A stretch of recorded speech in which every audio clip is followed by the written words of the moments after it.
Bonjour à tous, j'espère que vous allez bien. C'est un abonné qui m'a proposé de faire une partie, alors en 30 minutes, donc je sais pas trop comment va se passer l'édit de la vidéo, mais qui me challenge et il m'a dit: «Ce serait sympa que tu expliques tes coups et que j'explique mes coups et qu'après on voit». OK? Donc là, bah, c'est une italienne, on a vu ça plein de fois. Moi je me développe, selon la base et donc voilà, je sais pas comment ça va se passer parce que pour moi 30 minutes, c'est très, très long. Donc il va falloir que je fasse, beaucoup de coupures, mais voilà, on verra. Bah, c'est vous nous direz si c'est un format qui vous intéresse, de temps en temps, faire des petits challenges contre des abonnés. Enfin, je sais pas si l'abonné, hein, mais en tout cas de faire des petits challenges de temps en temps et puis, vous nous direz. Et puis aussi peut-être je mettrai en lien, il a fait 2 petites analyses de parties, je pourrais vous le montrer en lien. Voilà, donc je m'attends à ce qu'il y ait beaucoup de coupures. En fait, il est pas à l'aise, vous voyez, ça c'est typiquement un joueur. Il est pas à l'aise de jouer en 5 minutes, donc c'est trop rapide pour lui. Donc lui, en fait, son plaisir, c'est de prendre le temps justement de réfléchir. C'est pour ça qu'il se fait des demi-heures. Alors, je sais pas du tout ce que ça veut dire 1524 en une demi heure. J'ai pas de retour sur expérience là-dessus. OK. Donc juste sachez que je me je dans ce genre de cas, bah, je vais me développer normalement. Ça, c'est un peu plus ambitieux.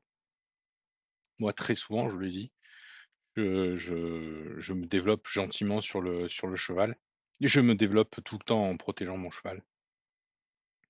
Et puis voilà, donc on va voir au fur et à mesure, je vais faire des coupures et j'essaierai de vous dire, ce que j'en pense quand il joue. Voilà. Alors, ben, il joue normalement, hein. Moi, j'ai aucune raison de ne pas me développer. Donc soit là, soit petit rock au choix. Notez que les noirs ont déjà rocké, il y a toujours des plans, ils ont rocké beaucoup les blancs ont déjà rocké, ils ont rocké tôt. Il y a toujours des plans comme ça, hein, simplement parce qu'ils ont rocké très, très, très tôt. Donc vous avez toujours le plan, alors qui peut être dangereux, mais vous avez toujours le plan de vous dire: «OK, j'y vais très rapidement, faire le grand rock pour l'attaquer directement». C'est toujours une option que vous pouvez vous le donner. Donc si je donne l'adresse de mon roi tout de suite, bah, moi ici où je suis, mais je peux éventuellement, je dis bien éventuellement, prendre le temps. Moi, ce que j'aime bien dans ce genre de cas, c'est rentrer, tout ouvrir et rentrer dans une variante où on donne un pion. Mais bon, on va pas faire ça. On va faire ça peut-être plus, allez, on va dire plus normalement, hein, on va jouer doucement. Alors, il se développe, c'est très bien. Moi, alors on fait le plan avec le grand rock? Non, on fait pas le plan avec le grand rock. On fait le truc le plus simple du monde. Alors c'est un peu vicieux ce que je fais là. Vous voyez, là, on est dans le cas, mais pile dans le cas où il peut y avoir des problèmes. Pourquoi? Parce que je n'ai pas encore rocké, en fait et donc je peux très bien avoir des plans comme ça où je vais ramener la tour et je vais tout casser. C'est un peu, c'est un peu violent. Alors là, je sais pas trop au fait, je voulais vous dire, je sais pas trop si je dois jouer comme quand je joue d'habitude, pour la chaîne ou si je dois jouer, comme moi. Je sais pas trop, c'est un peu nouveau. Donc voilà, moi je vais essayer juste d'expliquer mes coups. Je vais peut-être pas expliquer, les principes de base que j'espère vous connaissez. Qui est le scan des pièces et cetera, hein. Vous êtes censé scanner les pièces, vous êtes censé regarder les cases du roi quand vous matez. Je vais le rappeler si vous voulez, mais voilà, on va voir petit à petit. Ça, c'est pas forcément une bonne idée de casser son roc. Alors on va voir ce qu'il décide de faire sur ça et je serais très curieux de voir s'il a le mauvais réflexe de faire ça. C'est pas il faut faire très, très gaffe. Les rois les comment ça s'appelle? Les noirs n'ont pas roqué. S'il pousse comme ça G4, je suis très tenté de tout sacrifier, hein. Très, très tenté. Alors mon fou serait mieux placé, vous voyez l'erreur, ça c'est l'un des problèmes d'avoir mis son fou en E7. Pourquoi ce fou il est bien mieux placé en C4? Vous voyez que là, le fou en C4, il taperait directement ici sur cette diagonale. Ouais, ça c'est pas allez, ça va être rigolo. On va essayer, on va voir comment il répond. Il peut défendre, hein. Il peut défendre, j'ai pas une attaque énorme, mais il peut défendre, donc on va voir un petit peu comment il s'en sort. Donc ça, c'est un truc, je pense que ça a pu vous arriver. Alors peut-être pas à 900, je sais pas 1000 ou quoi, mais là vraiment toutes les conditions sont C'est vrai comment dire? Là, ça vaut pas, là, je perds, je peux pas donner une pièce contre 2 pions, ça vaut pas.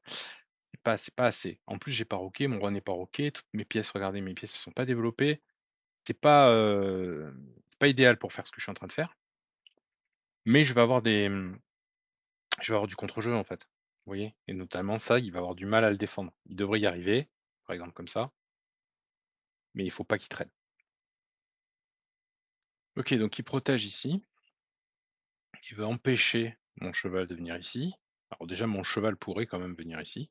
OK. Donc moi, j'ai 2 plans là. Soit j'évite ces sacrifices ici et ensuite cavalier ici ou cavalier ici et je roque tout de suite. Du même côté, je joue sur la tour et je vais ouvrir et je vais taper ici. Ça, c'est une première manière de faire. Soit je continue mon plan à essayer de préparer le grand roc qui va être, un peu lent, mais ça peut marcher aussi. Soit je commence directement à tout ouvrir et faire coulisser la tour, par exemple. Ça peut être un plan, ça aussi. Qu'est-ce que je ferais? J'en sais rien, faudrait que je calcule, mais j'ai pas envie. Donc bah, on fait, allez, on va voir comment il répond. On va faire le truc le plus naturel, on va essayer de préparer le grand roc. Alors madame, elle est mieux placée ici quand même, hein, mais on va essayer de faire le grand roc et on va voir comment elle réagit.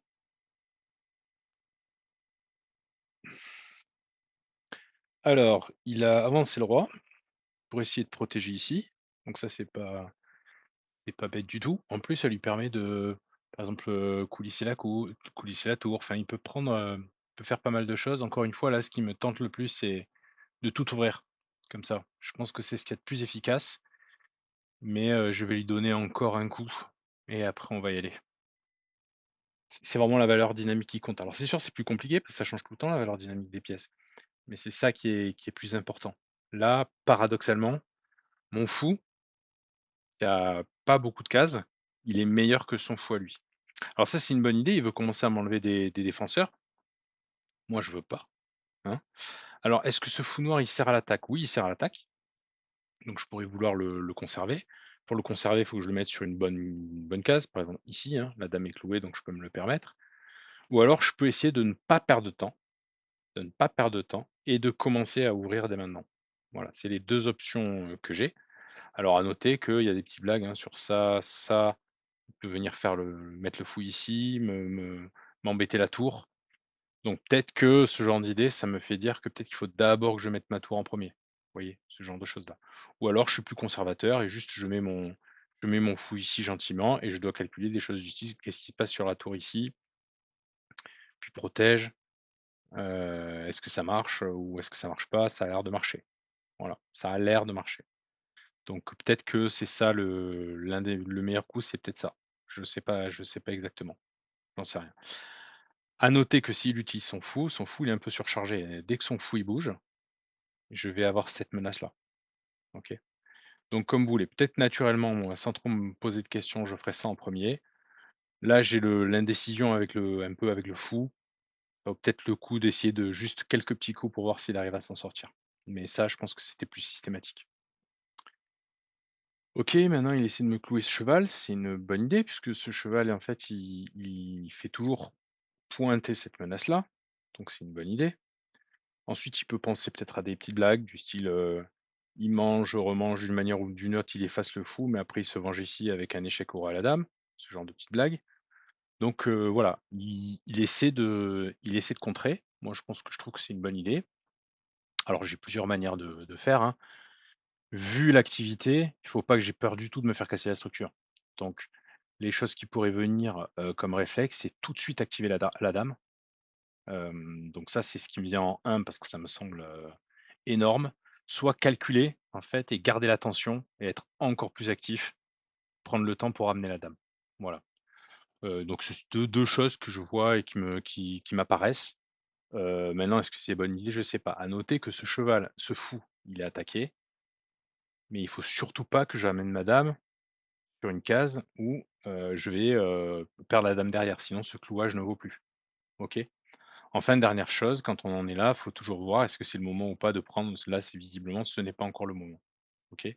Donc bon, je dirais que tout considéré, voilà, je pense qu'un des coups qui me vient volontiers, c'est ça. Attention maintenant, je vais avoir des petits, rebonds sur la dame qu'il faut vérifier, puisque là, vous voyez, je suis à dans une position où le cheval peut m'attaquer. Donc il faut que je vérifie tous les rebonds sur la dame, si je décide de me mettre là. Il faut que je vérifie ça, il faut que je vérifie ça, il faut que je vérifie, ça, il faut que je vérifie, ça et m'assurer que ça ne dans tous les cas, ça ne marche pas. OK? OK, alors il décide de manger le cheval. Est-ce que c'est une bonne idée? Je sais pas. Peut-être qu'il a vu un coup, une tactique et cetera. Mais lui, son fou, il lui sert quand même. Il lui sert, hein. Il a des diagonales ce fou, il a des endroits ce fou. Donc peut-être qu'il a trouvé quelque chose d'intelligent, je sais pas. Mais c'est pas forcément une très bonne nouvelle pour lui, s'il doit dès à présent se, séparer de son fou blanc. Les échanges, c'est bien, mais demandez-vous s'ils vous servent les échanges. S'ils vous servent pas, faut pas échanger, en fait. OK? Là, il a plus que 3 pistes de champ. Alors d'accord, peut-être qu'il va faire des rebonds et essayer de m'attaquer, le pion, mais c'est quand même un peu faible. Très certainement, je vais avoir une réponse. OK, alors il décide de me laisser ce cheval contre ce fou. Moi, j'ai tout intérêt à ouvrir la position. En fait, je peux défendre mon fou. Alors c'est peut-être un peu difficile, je sais pas, mais donc le pion, il est bien défendu par le fou et là, le truc, c'est qu'il a un rebond. Alors maintenant, la chose qui ne marche plus, c'est qu'il va pouvoir enfin réattaquer la dame. Donc c'est ça qu'il va devoir calculer maintenant.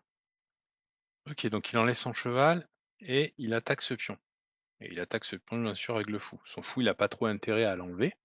Là, j'ai plusieurs, encore une fois, j'ai plusieurs approches. Soit je continue sur mon plan où je prends des colonnes, ça c'est une bonne idée. Soit je défonce tout, à mon avis, ce qui est le plus fort. Il faut juste calculer si ça marche toujours. Vu que maintenant en fin de ligne, je ne gagne plus le cheval, il faut voir là. Soit je peux essayer de venir là, donc je m'enlève des découvertes, enfin plutôt des attaques du cheval, je défends tout, mais je ne défends plus le fou. Voilà. Allez, on peut faire ça et on va dire qu'on va finir par attaquer comme ça. Alors ensuite, ah oui, pardon, excuse-moi. Il y a encore ce pion qu'il faut que je regarde. Est-ce que je peux faire les 2 en même temps? C'est-à-dire, est-ce que je peux défendre ce pion et défendre cette case ou en tout cas ne pas m'exposer avec la dame? Alors je pourrais très bien faire ça aussi, hein. Je pourrais me remettre ici pour défendre mon pion. Voilà. Par contre, ce que je vais pas faire, surtout pas en tout cas, c'est je vais surtout pas lui rendre cette case-là. Vous voyez? Je ne veux pas lui rendre cette case-là. Donc, même si ça bloque le fou. Donc, tout bien considéré, vous voyez, quand vous avez fait toute votre analyse comme ça, après vous dites: «C'est quoi le truc qui coche le plus de cases?» Voilà et vous choisissez le truc qui coche le plus de cases, par exemple ça. C'est pas très malin parce que mon roi il bouge pas, hein. OK. Alors là, ce qu'il fait, c'est qu'il essaie de contre-attaquer. Il fait style que je l'ai pas vu, mais en fait, il veut venir m'attaquer par ici. C'est ça son but, en fait. C'est ça qu'il essaie de faire. Donc là, on va commencer par lui faire une petite blague pour voir s'il le voit. Alors, est-ce qu'il attend de sortir la reine? Donc la petite blague, c'est ça. Le style que j'ai pas vu, il sort la reine, je mange et il mat. Là, je suis en train de regarder si ça marche. Si je fais ça, qui fait ça, je mange sur échec. Est-ce que c'est forcé? Pas forcé, il peut encore aller là ou il peut encore aller là. Sur ça, il y a échec et il y a mat. Sur ça, il y a mat aussi. Donc à mon avis, c'est forcé. Donc là, il y a une petite blague. Je vais peut-être rééditer. Je crois que là, il y a une petite blague de maths, donc je vous laisse, réfléchir. En tout cas, je pense qu'il ne peut pas se permettre de sortir la dame. Je pense qu'il va pas avoir le temps de faire échec. Alors on va essayer de voir et alors même si vous trouvez ça comme suite, regardez quand même jusqu'au bout sa menace. Il va faire ça, qu'est-ce qui me menace après? Il me menace ça, il me menace ça, il me menace ça. Sur ça, par exemple, je suis pas forcément le malin. Ou sur ça, même échec ici et échec, il y a mat, hein. Donc il y a mat en 2 quand même, hein, après ça. Donc il faut être bien, bien sûr quand on s'amuse à faire le malin. Alors je vais faire style que j'ai pas vu, mais c'est pas grave. On va voir un peu comment ça se passe. Alors là, à mon avis, c'est un petit peu précipité. Voilà, il a joué un petit peu trop vite, je pense, hein.